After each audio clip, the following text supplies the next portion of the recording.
Lounge to episode 5127 of Buckets and Bombs. As you can tell, we have a very special guest with us today. She is very well known across campus. Maybe a Dolly Parton on campus, you know, something. I don't know how to take that. One of the many greats here at UT. But as you can see, we have Dondi Plowman, our Chancellor of the great University of Tennessee, with us today. So thank you so much for coming. Yes, thank you for joining us. It's an honor, and you know, the Players Lounge is it's getting started, and we're already on to great things. But you are just the 9th Chancellor of Tennessee and the second female to be the Chancellor. That's right. And that's pretty awesome, and it's just cool to see how women are just evolving and how they're becoming the top in our program and just in everything that we do in life. UT athletics is huge across the country, not just here in Knoxville. But right now, if we're going to talk about something that's exciting, I think we got to talk about our baseball team. I mean, just talk a little bit about that and how proud of you are, I mean, just in general of what softball accomplished and then also our baseball team right now. I'm proud of our entire athletics department. I mean, I'm so fortunate to be here at this moment in time in the history of this university because athletics is on fire. So is the rest of the campus, by the way, and I'd love to brag about that. But I'm thrilled about, look, I'm a baseball mom. My kids played baseball in high school, and I became one of those women that I used to make fun of. Like, I actually kept the score, like an old-fashioned. Yes. I didn't know how to do that at one time. It's fun because you kind of get real involved in the game. But and that's why I love softball and baseball. But I go to all y'all's games, and it's just important for the campus when we're strong in athletics. And look at where we are in the Directors' Cup right now, third. You look at those universities that are in the top 10, the best universities in the country, and we're in there. And they're not just the best in athletics, but athletics leads to other things. So I'm excited. I was really excited about y'all. I thought we'd be watching y'all right now. I know. I'm sorry to. It's okay. But you had a great run, and it's been exciting. It's good for the university when athletics are going well. Yeah. And I've traveled. I love going to the tournament games, and I've been there. I don't know if y'all see me, but I'm there. Oh no, we definitely. They feel your presence. Yes. They for sure can feel when you walk in there. I know. Dondi is here, everyone. One softball game, I was like, please let Karen know that I'm there. And then the next thing I know, she texts me and goes, there's someone we're really recruiting sitting right behind you to your left. So like she had seen me, obviously. Yeah, we can see you. Oh, you can? Yeah. Okay. So I figured that out. So she said, if you wanted to speak to them, that'd be great, which I did. I'm always happy to do that. Yeah. So. Dondi does a great job of explaining this, so I'm going to let you do the honors, but just talk about that straight line, how important it is for, somebody that's thinking about coming to our university and being a part of our Vol family and that VFL legacy that we have one day. Just kind of speak about that straight line, where it starts from. One of the things I tell their parents, because usually that's a big part, it's a huge part of the recruitment, and I say a couple things to the mom and dad. I'll say, first of all, I want you to know that there is an alignment here that doesn't exist most places. And by that I mean from the president of the system, actually from the board chair to the president to the chancellor, that's me, to the athletic director to the coach. We're all on the same page. And I mean, I visit with other presidents and chancellors around about athletics, and there's not a similar kind of relationship, I don't think, like between me and Danny White. There are days when I've texted him 5 times, or he's texted me. And that's hard to do with an SEC program and with how much is going on, especially how big our athletic department is and how many little pieces go into it. That's a hard thing to do. To be able to text and get a text back from Danny White, I mean, that's pretty impressive. So that's one of the things I say. And then the other thing I say is, like, as a mom, I would want my daughter to go to school and play here. I want to assure you, your daughter is going to get the absolute best treatment and the best education and all the support in the world for her to succeed. Yeah. And I think moms like to connect with another mom, sort of.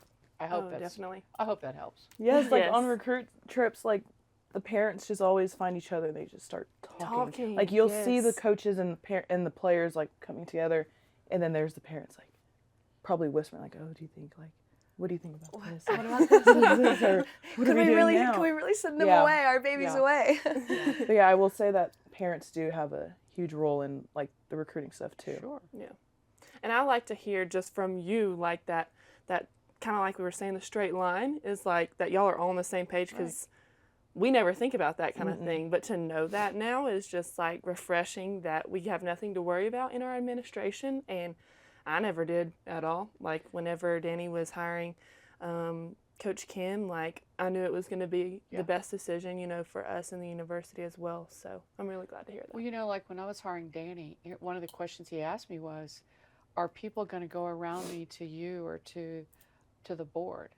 And I said, I don't think that's going to happen. And if it does, if they come to me, I'll send them right back to you. In other words, he was saying, what if, you know, a donor comes to you instead of me?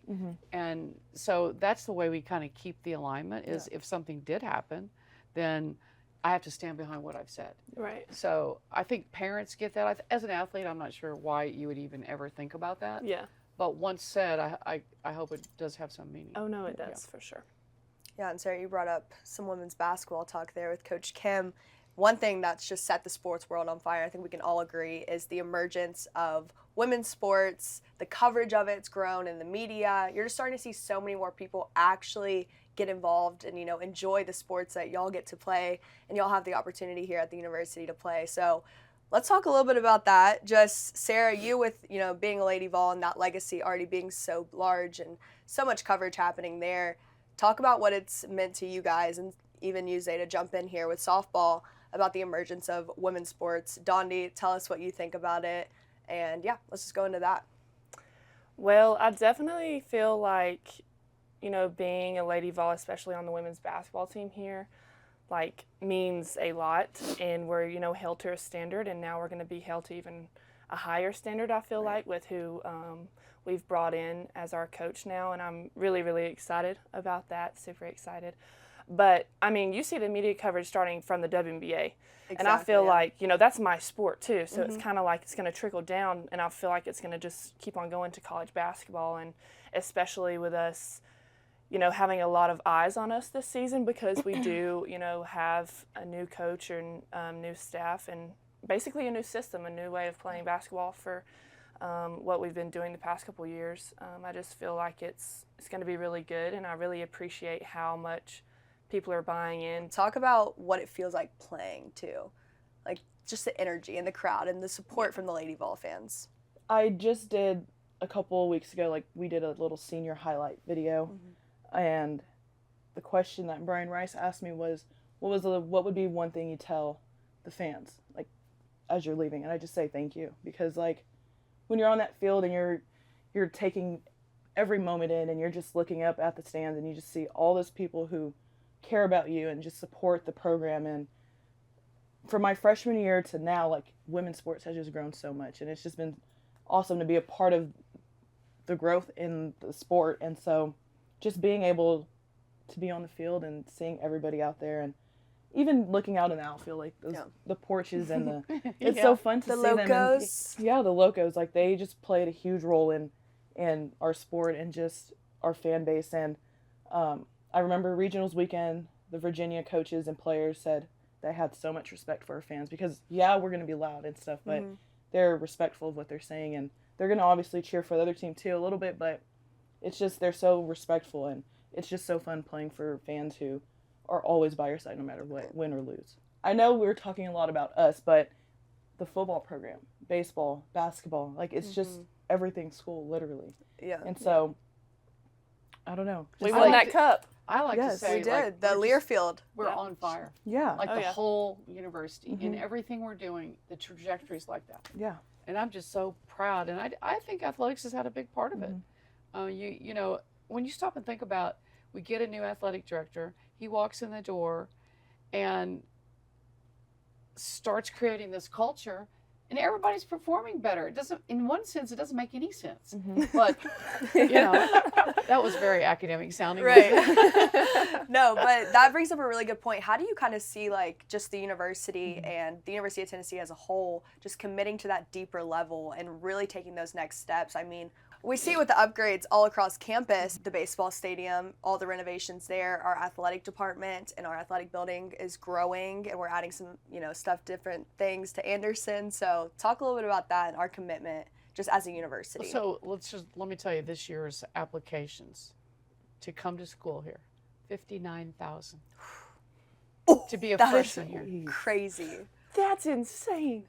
Over 59,000. And it was growing. When I first got here, we had like the largest admissions class, and then every year that I've been here, it's grown more and more and more. So it's a destination, and it's not just because they want to come be in an SEC school. I think that's part of it. It's not just because they want to watch our particular teams, but I think that's part of it. They want to be a volunteer. Right. I mean, somebody sent me the other day a video clip from a little parade that was taking place in Boston. His daughter was graduating. I guess it was a tradition that you decorate like the back of a pickup or something after the school you're going to. So cool. He sends me this clip. It was like of a client of his, of her truck was all volunteers, and she had Rocky Top going, and we're so excited for her to be there in the fall. But people want to be part of something that's winning. Y'all are winning. The campus is winning in so many ways. And I love telling people that, like, it's people want to be here, and you guys are a big part of it. And so, thank you for all those applications that you're helping generate. The Lady Vol legacy. Yeah. I mean, it's huge. It's something that is well known across the country. Just kind of, what does that Lady Vol legacy mean to you, and how much have you seen it grown just since being a chancellor here at the university? Well, it's something I think about and take seriously. I didn't get to know Pat. Like, I'm the only woman my age in this part of Tennessee who didn't know her. But I've read everything I could about her, and I love it when people say stuff to me, like every now and then someone will say, you would have loved her, or she would have loved you. I feel a responsibility to help carry on her legacy, even though I'm not an athlete, but I feel that because people, one of the things I realized that I didn't know before was how important she was to Title IX. Right. I mean, so she was a leader, while she was also developing this program here. And so I do feel that's, and I'm sure being on the basketball team, people ask you about that all the time. Is that true?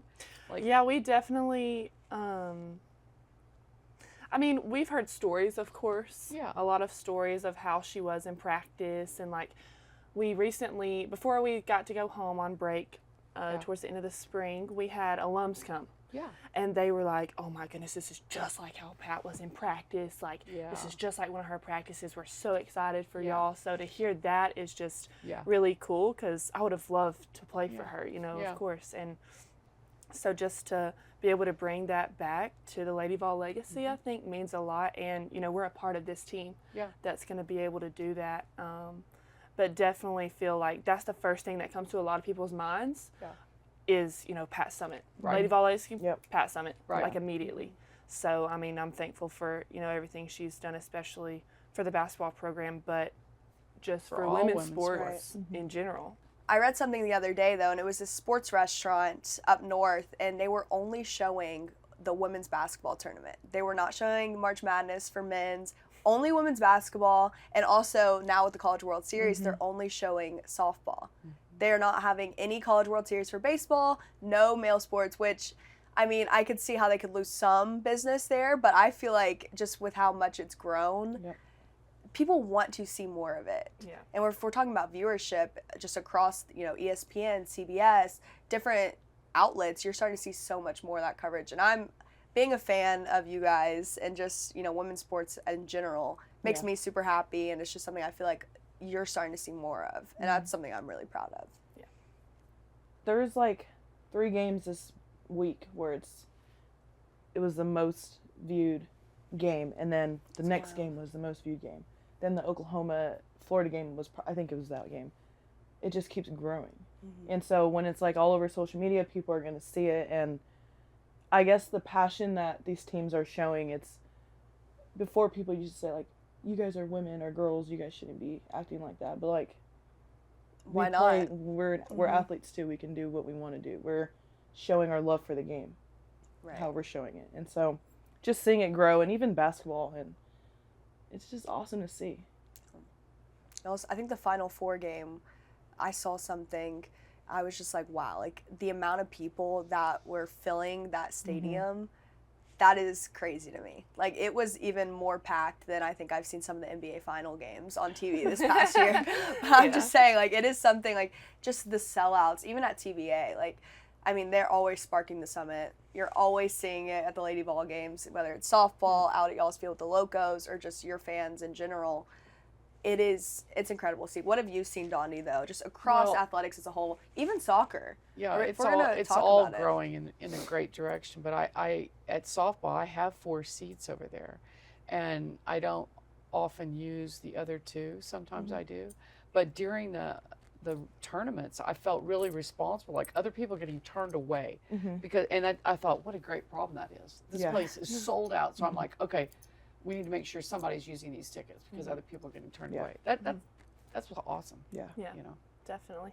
And the expansions at Sherry Lee Parker. We're going to talk about that too. How excited are you for that? I am excited for the next people. More fans? Yeah. Well, even like the whole clubhouse and stuff. Like whenever it gets all renovated and stuff, it's just going to be. I just think, like me and then some of my other former teammates, like once it's built, we can say that we paved the way for the future generations, and just being able to see what we've built when we were here and how it's going to grow, it's going to be awesome to see. That's always super important. Yes, well, I'm really excited for the future teams in the new stadium. I am too.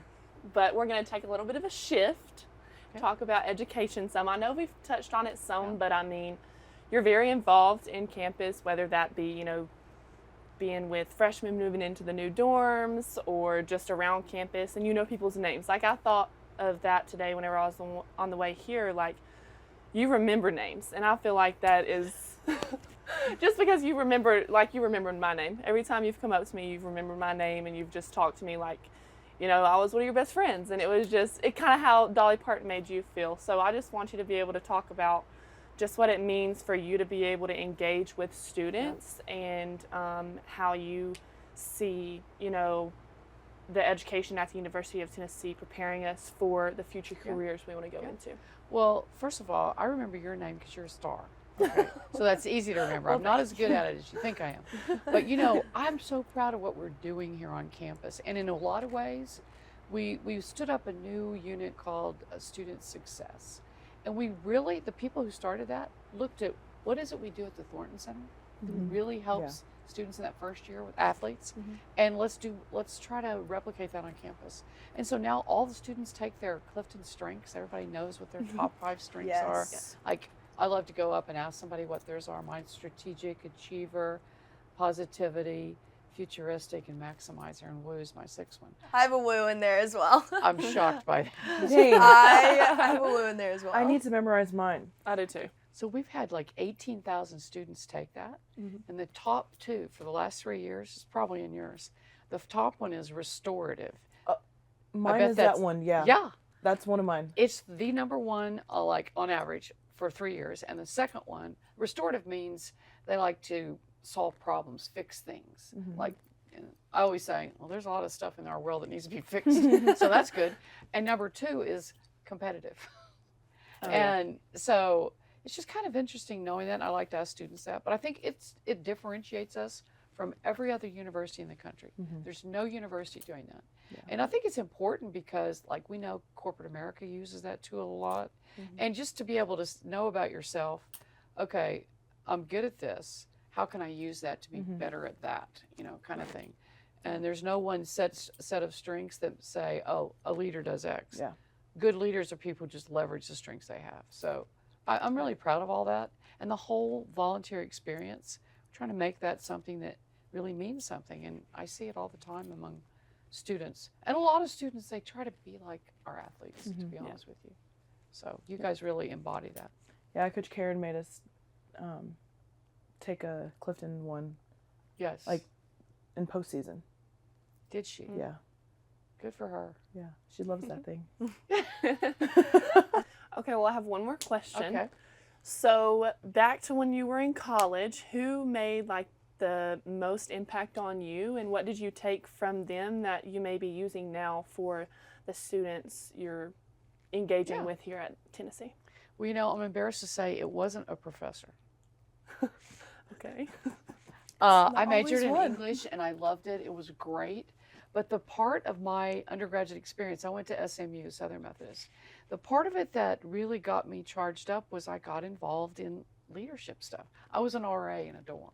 So the people who ran the dorms, student life people, they were my mentors really. And on my first, I thought, well, I'm not gonna go be an English teacher. I want to go be a dean of students. And that was really, those people shaped me. And I always go train the RAs every year, or I participate in their training. And I always say, if I hadn't been an RA, I wouldn't be a chancellor, because it was the first really defined leadership kind of job I had. So those people were really important to me. So now let's kind of get to know you, Dondi, and get to know a little bit more about you and just have a little fun here. Okay. Yes. So this is our rapid fire section of the show. I'm going to go through some questions here. Just give one word really fast. You got about 30 seconds. Sarah, you want to start? I got the timer. You got us the I got timer? it. She's always got the timer ready Sure do. for us. 3, 2, 1, go. Beach or lake? Beach. Favorite city other than Knoxville? Austin, Texas. Best place to eat on Rocky Top, off campus or on? Smokies. Gotta be Smokies. Favorite music artist of all time? The Beatles. Most listened to music artist of all time? Vince Gill. Favorite holiday? Oh, I love Christmas. Best ice cream flavor? Chocolate chip. Most memorable experience as a chancellor? Watching the Lady Vols softball team this year in the last game. That was it. Wow. So nice. That's sweet. All right. Well, you know what? Thank you so much, Donnie. We're y'all. so Yes, happy yes. that This is Proud so of much you for fun. what you're doing. Thank you. I think it's really cool. Thank you. And it's you're learning a whole lot of stuff that you'll use forever. So thanks for having me. Thank you guys so much for joining the Players Lounge again and with our special guest, Dondi. Make sure to like, subscribe, and comment, and share this across all your platforms. See you later. Bye. Bye.